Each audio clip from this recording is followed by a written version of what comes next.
This might be one of the most important videos I ever do. So I've always believed that things were always connected, even when they didn't seem logical. From personal experiences, I can tell you, they're more connected than you think. Please be patient and open-minded to this information. Let's jump in. I posted a video about the internet and social media being unstable. But one question remains. What is the Creator trying to tell us? For that, we got to go back to the first eclipse. I specifically remember not going to work that day and going to chill with my homegirl right after just to talk about the eclipse.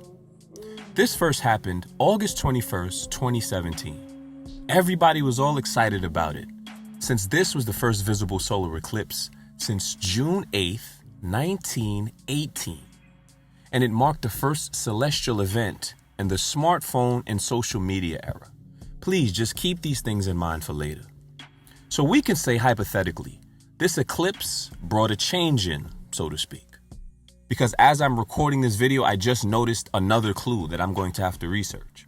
But let's jump into the 2024 eclipse. This eclipse has so much hype around it, and there's several reasons to see why. Now, the last total eclipse was over a decade ago, and this eclipse is part of a 54-year cycle of eclipses. And just like the one in 2017, this one's going to be pretty historic, as it will be the last visible solar eclipse until 2044. Its path will start in the New Mexico, Texas area and end in the New England, Canadian area. Now that you have all your background info, let's really jump in. Through the apparent passage of time, we can see the unseen. I was led to go look up the days between the eclipse from 2017 and the eclipse coming up in 2024. And this is what I found. Now there's 2,422 days from the first eclipse to the second. Life is heavily influenced by the power of numbers. So I knew finding this number means I had to go even further. I just went and Googled the number. This is what I found. 18 USC 2422. Now, this code was very interesting.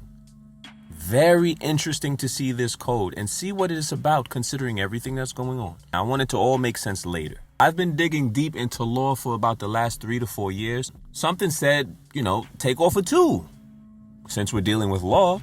And I came up with 18 USC 242, operating under the color of law. Now, if you take another deep thought into color of law and this, that, and third, and what's going on, not only in relation to the last code that I showed you, but everybody as a whole. I'm going to change gears really quick. Let's just talk about some of the towns that are in the path of the eclipse. Nineveh. My first initial findings, these were the list of all of the towns named Nineveh. And, I had to just make sure and double check.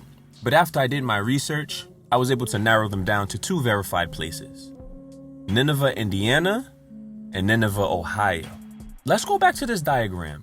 How weird is it that all of these towns were named the same thing in different parts of the United States, and all of them were unincorporated? Very interesting. But with a name like Nineveh, we gotta go deeper. So it was said that Nineveh was the place where Jonah was supposed to prophesize about God's word. Now, this is the same Jonah that was trying to avoid prophesizing and wound up getting swallowed. But he fasted for 3 days and still delivered the prophecy. Now, the irony of that 3-day fast was that it started on a Monday.